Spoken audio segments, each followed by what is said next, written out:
Pete Fettig here, and we'll track down Jim if we can. I think he was away for a week or two. I was up early this morning working away, and I managed to track down Roger Stone, who'll be on the third hour, at least for the first segment or two. And we did a 3-minute promo of his latest book, which is the Clinton's War on Women, and of course an update on what's going on in the election cycle and the swing toward Trump, which was occurring even before the reactivation of the FBI investigation of the Clinton server scam, and also the investigations on multiple other areas, including the Clinton Foundation, etc., pay to play. So today we're talking with Pete, and what's happening is, while all these things are happening in the election cycle, which is a huge distraction, luckily, was getting down to talking about brass tacks and his actual plans to fix the economy, fix Obamacare, etc., because people are getting their notices today. Did you get your notice, Pete? Of what? The Abomination Care. No. Everybody's going to get it this week. It's going to be a hell week for Obamacare. In Arizona, it's going up 116%. 20% of Americans have only one plan to select from. That's pretty easy to select if it's only one. But it's pretty horrendous, the rates. Some people are paying up to 1/5 of the median income for a middle-class American. 1/5 of their entire income is on Obamacare, and the deductibles can be anywhere from $10,000 to $14,000, which means you're self-insured until you hit the deductible limit, which is pretty damn ridiculous. So on every front, the middle class is being crushed. On every front, the world economy is teetering toward catastrophe, and I'll just give you a few stats. The Baltic Dry Index is the lowest it's been in over 50 years. The lowest participation in labor has been the lowest since the Second World War. The lowest house ownership has been the lowest since for 50 years. You go on and on, all these things. That the trade deficit that America has with foreign powers and foreign governments is in the trillions of dollars per year. There shouldn't be any. It's the most developed country on earth with more patents than anybody else by 90% of the world patents.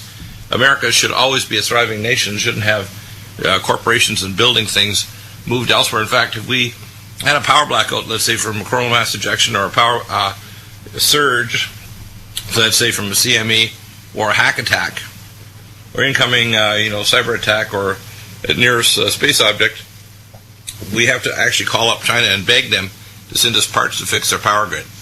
Now, why do I say this? I say, well, first off, you need to be an economic prepper. You're a health prepper if you listen to this program and get off meds, get on nutraceuticals, and get on a better lifestyle, have clean filtered water, etc.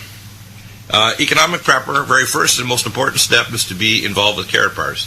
Tell us why, because you're a gold bug too, long before you became a carrot bar guy. Why is carrot bars the best business for people to have on the side? Well, first and foremost is the fact that it's real money, and this is a way to get affordable real money. You're not spending money; you're actually saving money. You're exchanging fiat currency, which is the paper dollar that's in your pocket, for real value, real intrinsic value. That's something that the dollar doesn't have.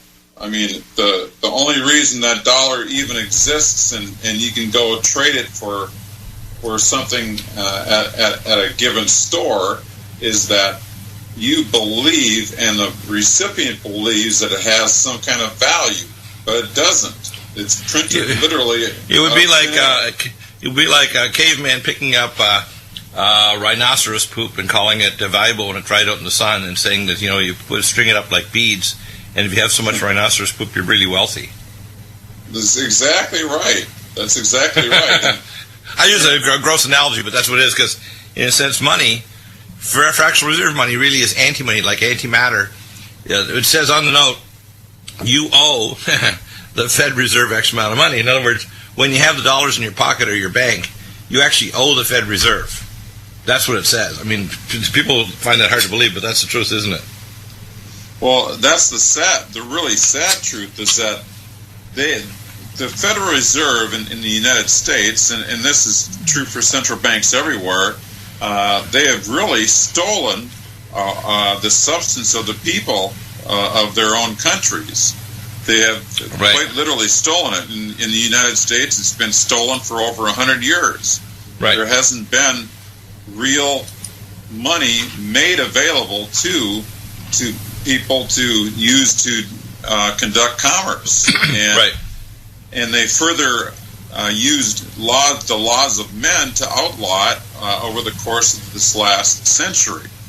And they have substituted what is you can't call it money. It's currency. It's just it's nothing in this case because it's fiat. Right. And it's pretty weird, isn't it?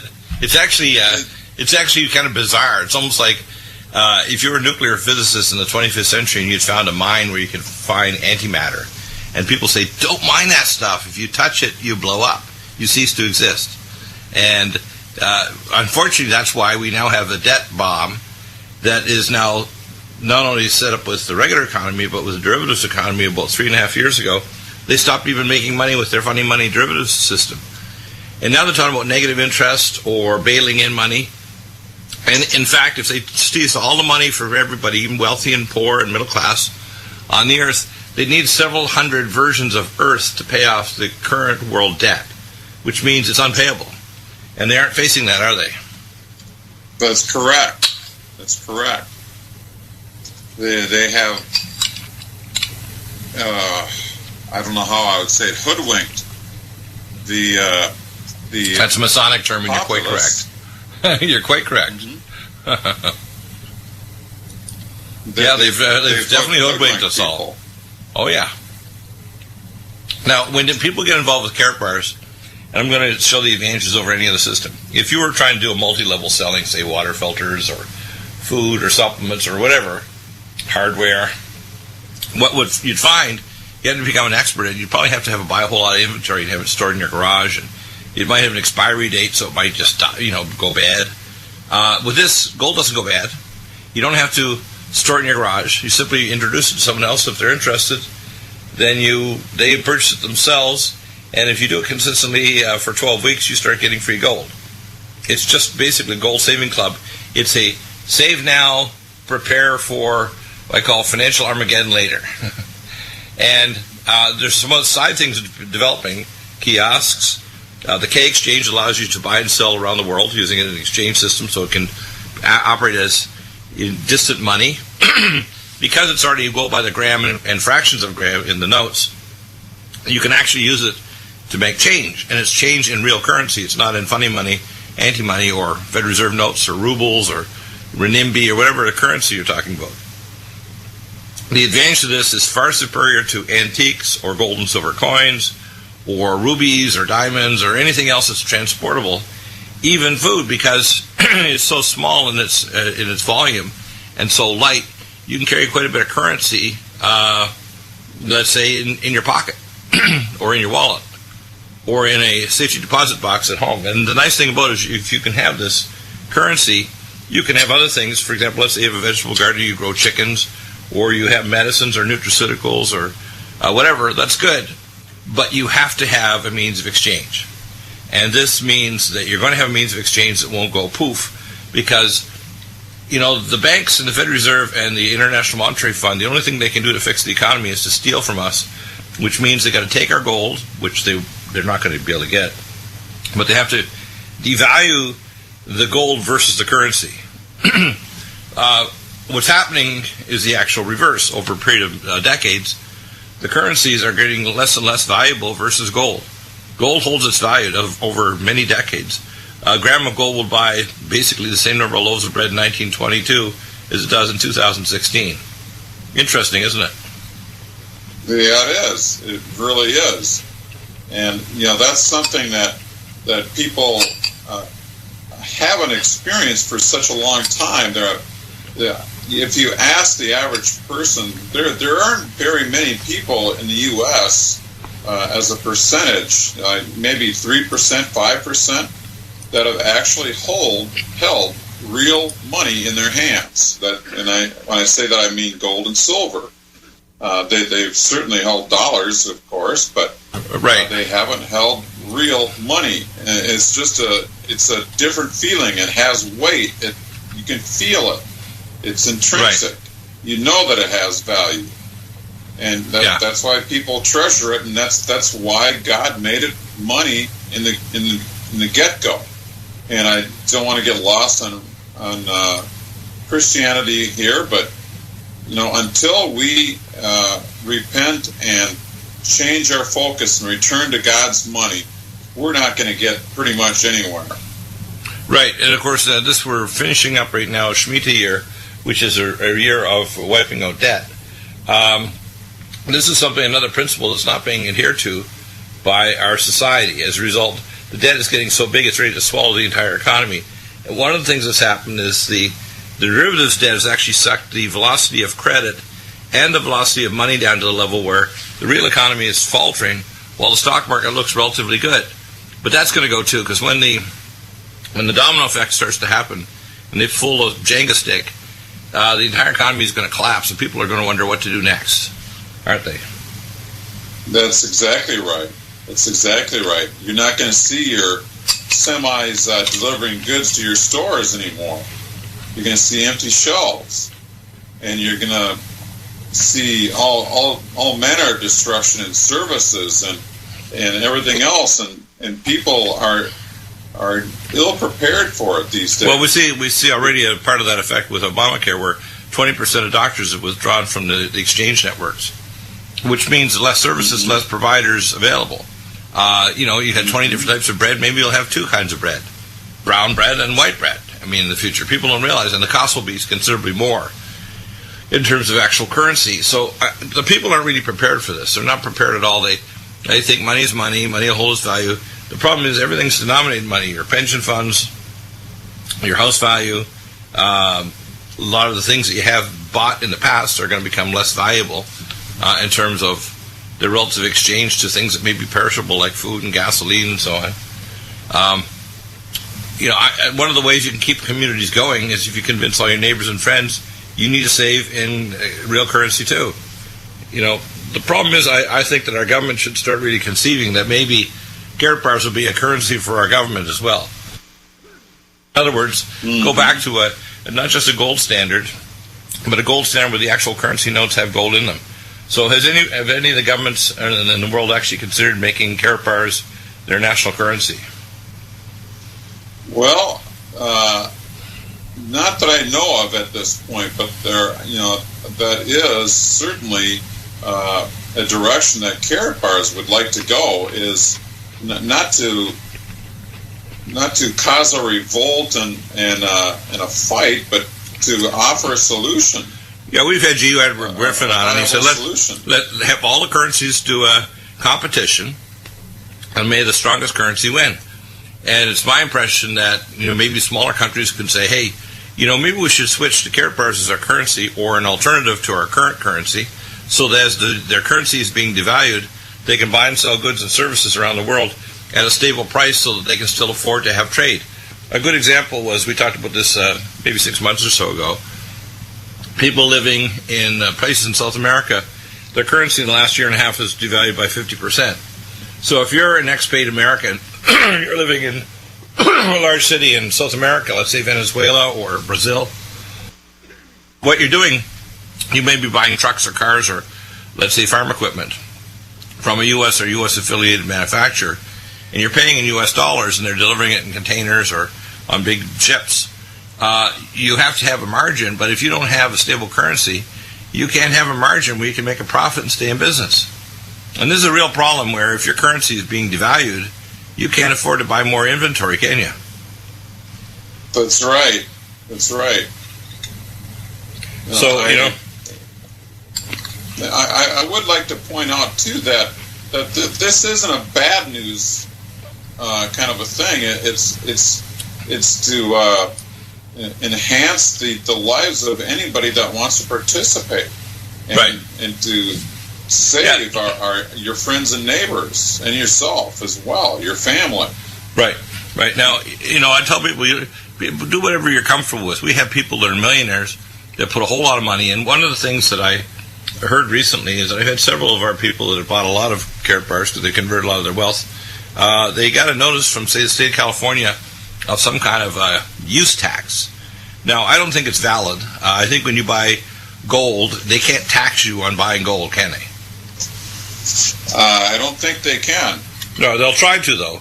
And remember now, various states will try to do this because they see your ability to have a separate currency that can't be devalued as a challenge to their control of you.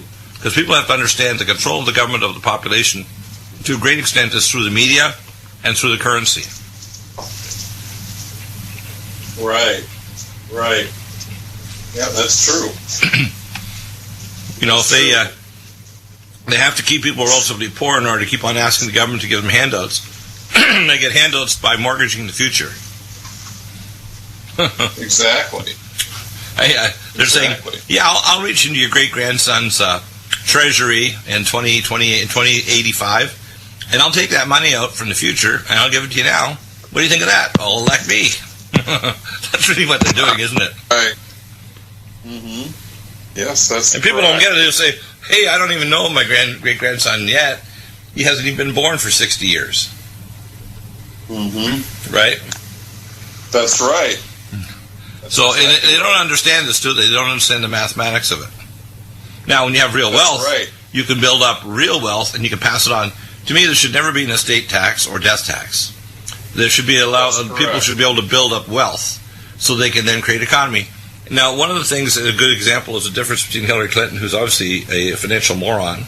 She never developed anything and never had a successful business, except her sale of influence to get $250 million, is the idea you can't raise tax and expect to create new business. You have to have money to invest to create jobs. And if you lower the tax rates, you're going to have more money to create jobs. If you get rid of Obamacare, which has penalties and really high rates for insurance, you're going to be able to create jobs because you're not going to get penalized. So I think Trump is going to win, especially after this latest revelation, even with all the voter fraud. And I think that there's going to be lots of lawsuits because I'm not sure they're going to have a clear answer even on Election Day because there's so much voter fraud. 1.8 million people that are dead that have been voting for sometimes 60 years. 2.8 million people that are actually registered in more than one state. They're encouraging here in California illegals to vote with their driver's license, even though they're completely illegal. They just have drivers because more than half of the driver's licenses that are issued in California for the past 3 years are all for illegal aliens. Mm-hmm. That doesn't surprise me. And they almost universally think that they're going to get a free ticket to come in and amnesty with the Democrats that are jumping the immigration line. Some of them really have no business being here because they're involved with MS-13 and other drug gangs. Others basically have no business being here because they're extreme Wahhabist Muslims that want Sharia law and want to terrorize the American population, including other Muslims. So I think Trump's got a big job to clean up this mess. But it's not going to be an easy thing because Hillary Clinton and their crew are still trying to steal the election. So I know, and I've ticked off a few of our listeners, but tough on them. They think that there won't be a pitchfork revolution. I can tell you, I guarantee it, if they shove Hillary in there, we will never, ever, ever submit to a Hillary Clinton horrendous, evil presidency. Pitchfork revolution or whatever, it's not going to happen. Okay? So if that upsets you, call in, and I'll tear a strip off you a yard wide. Because let me tell you, we're not going to get a second chance after the Hildebeest gets in.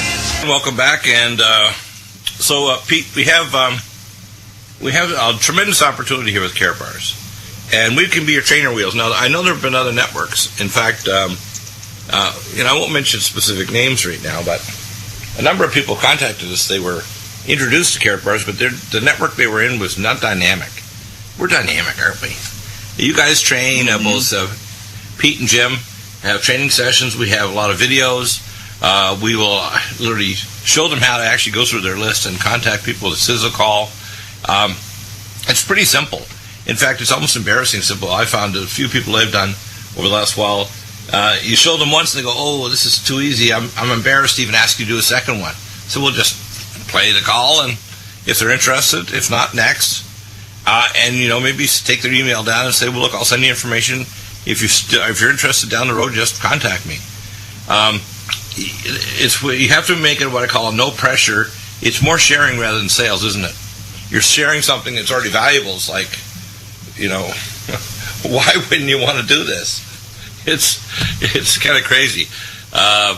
And it's for everybody. It's retired dentists. It's people in active, bus drivers, stay-at-home moms, people that are in their, already busy with other businesses or doing 2 or 3 part-time jobs.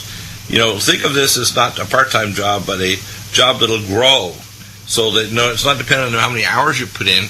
Because after a year or 2 of doing this, you're going to have a downline network that's going to be working with and for you, expanding that network, which you're going to get benefits from. It's not time dependent on how many minutes you spend doing a specific job. You don't have to have any equipment at home. You don't have to actually physically do anything. All you're doing is sharing. And your sharing downline is to infinity. That's pretty amazing, isn't it? Right. Yeah, it is. It really is. Consistency, working deep, it's just giving people the kind of help they need if they say, hey, I want your help to do this and that. Well, fine.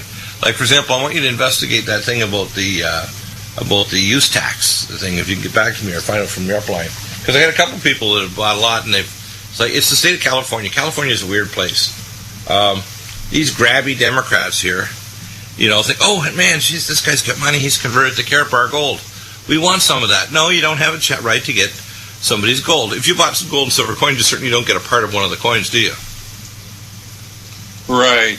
Yeah. No. You don't. No, and that's the thing is you're converting fractional reserve anti-money into real money. That's kind of radical, isn't it? It is. It is. Well, being a gold bug, that's kind of. I've been in a gold bug for many years. I've got gold saved up that I bought. It was like $200 an ounce. What I expect to happen is at or after the election time, I think you're going to have some economic earthquakes. And the relative value of currencies, the dollar will probably fall less than other currencies, but it's going to be like that commercial they have on here at Republic Broadcasting. If you're listening to the show, I'm going to praise you about it word for word.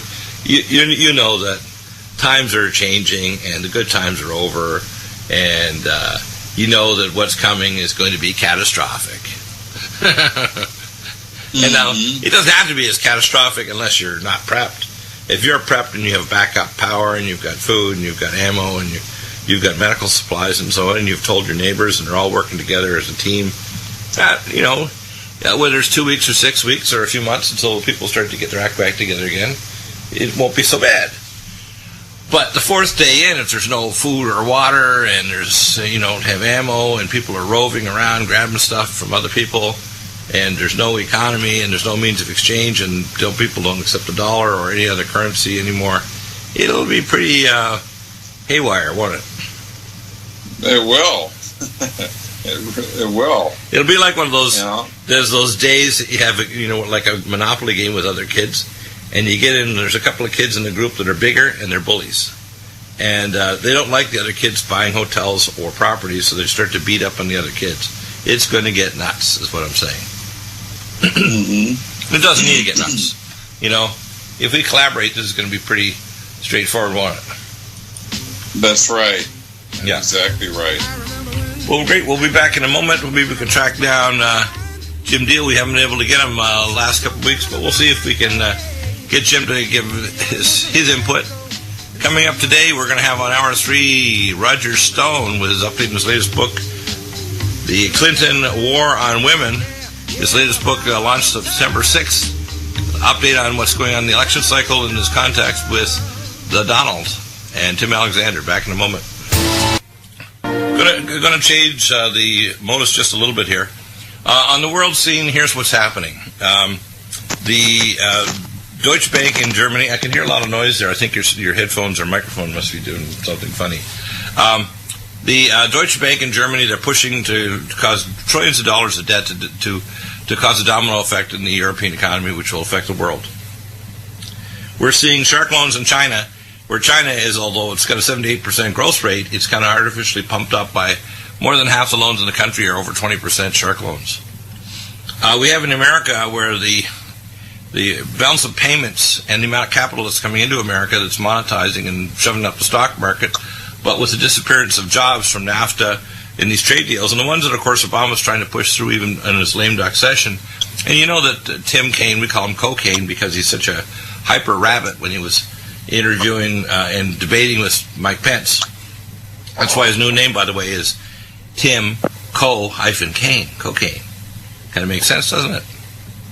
Right. And then we have, of course, Hillary Clinton, who is so corrupt, everything's for sale. Influencers are sale, and the thing is, she just shoves it in our face and says, "You're not going to prosecute me. I'm Hillary Clinton. I'm the queen." Other people like, General Cartwright, General Four-Star General, he's going to go to prison for lying to the FBI once. And in fact, if you look at the reason why he lied, he might have lied for national security reasons rather than telling the truth because of what he was doing. But Hillary Clinton is above the law. So what it means is that we're probably going to have a Congress that will be most likely Republican. If Hillary does get in, she's going to be prosecuted and she'll be just a temporary president or not ever assume the office. It'll be Tim Cocaine, who's an idiot, and a Jesuit idiot at that. We have policies that they want to bring in terms of interest rates and government-sponsored. Why does the government think it can pick industry like Solyndra, the solar company, and think it's going to make a really good bet and make a lot of jobs? I mean, at one time, does government ever make good investments of our money to make more money and more jobs? Never. How's that? These people are basically economic and developmental morons. Okay, they don't have the capacity to actually generate any new jobs other than to try to dictate to us to take our money and waste it. So, what you got to do is you got to sequester a certain amount of money. I call it the latte plan. Don't buy a latte every day. Maybe buy one a week. And if you save that money, you could buy at least 1 or maybe 2 grams of gold a month. And if you can encourage 2 people per month, personally or downline for each of the people that you've sponsored, in 1 year you've got a multiplicative factor of 2 to the power of 12. That's a lot of people, isn't it? Uh-huh. I think 2 to the power of 12 is over 1,000 people. Uh-huh. Which means basically, if you just even do the minimum, you can't but help but have a network of people that have heard the message and decide to just do a little tiny bit of saving. The latte plan, I call it. Latte a day will keep the Grinch away.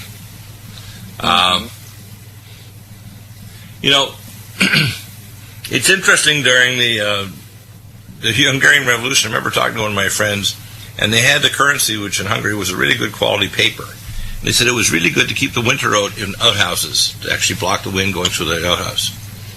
But it was not good for anything else. You could take a whole wheelbarrow, just like during the Weimar Revolution 30 years earlier in Germany, to get actually a loaf of bread. In fact, if you went early in the morning, you need a wheelbarrow, and by the afternoon you need a wheelbarrow and a half.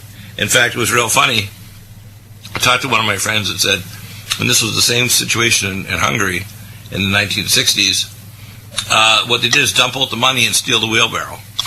It was more valuable than the money in the wheelbarrow. So people say, that can't happen again. I said, look, if you have the same circumstances like baking a cake, and you have a bad recipe, you're going to end up with a bad cake that's going to collapse, or something that's going to be taste terrible, or it'll make you sick or give you diarrhea. Well, they're still the bakers are still baking the same cakes that they did since the Napoleonic Revolution, and they're still making funny money with a recipe that doesn't work and eventually causes us to all lose our value in the economy. Instead of people accumulating wealth, we should have a growing middle class that has savings. I've heard that half of the adult population over 55 doesn't have $1,000 saved for disaster, let alone 1 year of saved money so that they could, withstand, say, a medical disaster. Less than 10% of the population actually that are retiring have enough money to retire. And when you look at the finances of younger people, it's a lot worse even. That means basically we don't have a sustainable economy. If a disaster of any kind, environmental or otherwise, hits us, we're in a very hard place, aren't we? That's exactly right. And that's not the case as always been. Since the early 1982, we had a national food storage planned, so we even had 2 or 3 years of food, even though it wasn't great food, it was stored food that was preserved, so people wouldn't starve to death. During the Great Depression, which my grandparents were in, my grandfather actually made money during the Depression because he was pretty innovative, but people would come to work around their home and their lands simply to get fed, you know. Nowadays, back then, it was something like 75% of the population were within 5 to 10 miles of a farm, so they could always find some way of getting fed. Right now, it's less than 3 to 5% are near, and probably only about 0.5% are actually preppers. You know, people that listen to this kind of program is expanding, but, you know, and some of them are just starting preppers. They've got a few supplies, maybe they got a gun, but they aren't financial preppers. They don't realize that, you know, besides getting the right nutraceuticals and getting off drugs and getting their health back and, you know, getting a personal, you know, self-protection with a gun, or like a shotgun or a personal handgun that they with a carry-on permit, they don't realize that if you don't have a means of exchange, you're going to be in a very tough place. And then you need something that's portable. You know, even silver coins. Silver coins are heavy, aren't they? You start to realize that we had some of our people buy product from us with silver, and when they send the silver, it's like, whoa, man, this is heavy. It's not very portable, is it? And then if you get these great big coins, like 1 ounce coins or even tenths of an ounce coins or little, they're so valuable, you can't make change with the darn things. So let's say you took a limo or a taxi from the LAX airport, say to North County, San Diego Vista. You know, it's going to cost you X number of dollars. But if you have a large, valuable coin, even of a tenth of a gram of gold, that now is worth, say, $1,000, because, you know, gold and silver are going to take off in value, you're not going to be able to make change unless you have something like carrot bars. You can just imagine how happy a limo driver would be bringing it from the LAX to North County, San Diego, if you gave him, say, 2 grams of gold, which right now is going to what, about $100 and some dollars? It's in the 70s. Yeah. No, I'm saying per gram. Let's say 2 grams. Right. 2 grams is about $140, I think. Yeah. Yeah. So he would be, especially if the economy is like, you know, see the dollar dropping day by day. People say, well, that can't happen. It's going to happen.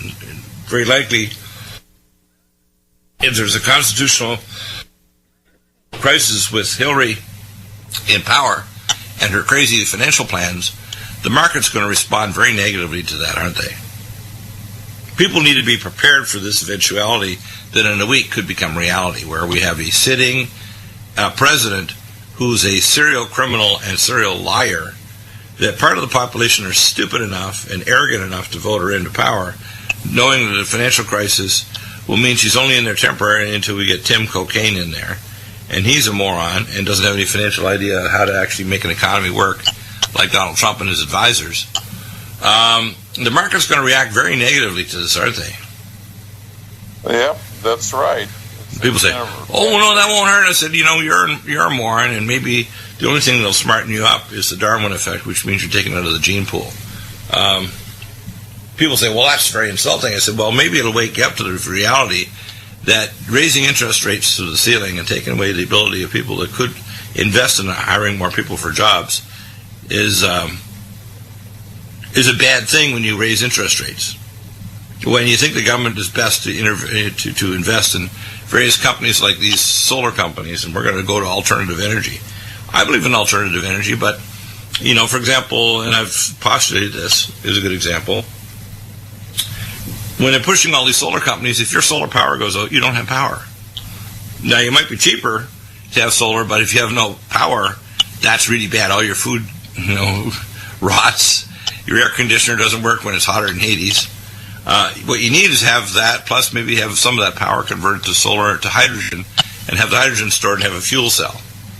But is the government sponsoring that? Of course not. They don't want to make people independent. Same way with healthcare. You know, they say we're going to just do health savings account, which I think is okay, but it's not a real solution to the healthcare problem. You have to control costs. No more malpractice. No more state licensure. Allow lateral training so people can start off as an army medic and become a surgeon. Allow people to work part-time because they don't have malpractice. They can afford to stay in practice. So if you're a single mom and want to work as a doctor 3 days a week, part-time, half a day, it's your business. Or if you're retired and moved from Alaska to Florida, you don't need to recertify if you're a general surgeon. It's ridiculous. You may need to certify that you're competent to do a specific procedure, which is easy to do in a weekend or, a couple of days. What we have is a stupid system that they're making more stupid and raising costs and interfering with business. Well, this process, unfortunately, could well be in grave jeopardy. Trump has a plan to solve it, but if Hillary gets in, it's going to be catastrophic because she has no judgment. Doesn't just bad judgment, she has no judgment. She puts dogma and her idea, she always seems to think that she's the smartest person in the room. She puts dogma, and even if she was a pilot, even if she looked at her altimeter and was smacking at it and saw the ground coming up, she wouldn't do a correction of her course to actually stop from crashing. In other words, you can see from her previous bad decisions that when disaster struck, it didn't change her pattern or her behavior. And that's what kind of government we're going to get if Hillary gets in. They won't course correct based on the actual experiences they're having or the future disasters they're creating. Now, you are out there as an individual citizen if you don't realize that. And if you don't realize also that even if Trump gets in, he's got a lot of screw-ups to fix. I mean, this celebrity President Trump is going to fix things. The so-called first black president has totally screwed up the economy, race relations, class relations, international trade, and has lost respect, so they wouldn't even bring a ladder over to get him out of the Air Force One jet when he went to this Asia conference. And of course it's because we collaborated to make sure China wasn't part of the Trans-Pacific Partnership, so China was slighted and ticked off at us. What do you expect? This is not a way to have trade relationships with a major power like China. Instead of actually negotiating to have oil and gas from Alaska sold with the Trans-Alaska Pipeline, we go and snub the Chinese and treat them like crap. That's not a smart thing to do, is it? So, where I see things going is if Hillary gets in, it'll be very bad. But if Trump gets in, it's going to be bad too. It's not going to be an easy road, is it? Pete, are you still there? Yeah, I'm still here. So you can see my point that if Hillary gets in, it'll be triple bad, but it's not going to be great if Trump gets in. He's got a lot of screw-ups to happen. And the globalists are going to try to throw every roadblock to make sure he looks bad. Right? Crash the economy, try to start proxy wars. God knows what they're going to do. They're going to try to do everything they can to make Trump look like, him and his buddies don't know what they're doing. But in fact, most of his policies are pretty darn straightforward. Repatriate money, make it encouraging with lower interest rates to develop new business and expand and hire employees, bring in new technology, buy new equipment and write it off, expand your factories, do not move outside the United States or it's going to be hellishly hard to sell products back in the U.S. market if you do that, like Carrier air conditioning. What could be simpler? Isn't that true? But there are people that are hell-bent supporting the wildebeest, I call it, who really don't understand this thing, and they're very emotional, illogical, and suicidal in terms of what's going to happen with the economy. That's why I say to people, if you are a supporter of Hillary, you're a doer of evil, you're also financially and morally an idiot. I had a chance. I agree with most of the things with Jim Fetzer, but we started arguing over pro-life issues. And I always get a kick at it when we get non-medical people who think they're an expert in stuff where I'm a medical doctor for 40 years. It's like, no, you do not have a right to an opinion. How's that? And it makes me laugh. You ever find your area, like your area, you're a gold bug, and you understand these things, and someone pretends they're a brand new, shiny penny kind of expert, and all of a sudden they're just totally knowledgeable. It makes you laugh, doesn't it? It does. It does. Well, I'm a quick study. I've been working with financial experts over many years now with my radio shows, and interacting with. I do what I call Vulcan Mind Meld. And what I do is I read all these journals. I get regular things from Gerald Celente, many other financial experts, and I read. And the ultimate conclusion I get is the politicians usually have the anti-Midas touch. When they touch something, it turns into fecal matter. If it's a bad policy, you can guarantee that the politicians will seek to try to find it and make sure they implement it so it causes maximum catastrophe. And then they'll promise you they can pull you out of the catastrophe by mortgaging your future. Well, just look at the logical thing of why would you bring in 550% more people in the country when you can't afford them and you can't vet them. And then when you have terrorism, you're going to have martial law, which means you're going to have a police state, which is, how are you going to police a population of 1/3 billion people? And if she has her way in the next 10 years, will it be over 1 billion people in America? I mean, how crazy is that? We get these dying super cities that are all giant super cities of 20 to 30 million people. That's what's going to happen. Pretty crazy, isn't it? It is. It is. It's kind of scary, that's for sure. Yeah, and these people they're hell-bent on shoving this stuff through. I'm looking at a picture of Hillary. Look at her, and she looks like someone who's demented looking out of her van. And she probably had a nappy there because her bed can lay back. I'm thinking, why does this person think that they're fit to be commander-in-chief? Actually, I've got a new term for her. I call her the grifter-in-chief. What do you think of that? Is that a good one? Grifter? Mm-hmm. You know what a grifter is, right? Yeah. They'll sell everything. They're a criminal. So, if you don't want to be grifted, you better have your own financial prepper plan. Get into Carrot Bars. We'll be back in a moment. If you have questions, call or email. We'll get you involved with the network and support you and make you see. His last call. If you think we're kind of making this up and, the term is often used, it was actually invented many years ago by CIA to kind of disrespect people, say they're conspiracy theorists. In fact, I saw a commercial on television that had someone who was a conspiracy theorist and they're trying to sell pizza. A conspiracy theorist, number one, can quote regular news items that are published by AP Newswire, etc., can quote things that are in the regular audio or video. You can actually hear people's words or see the video of it.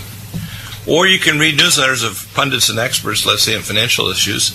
You have to understand that we don't need a speculator, be quote a conspiracy theorist, to tell you that if you don't prepare for financial earthquakes, you're going to suffer them.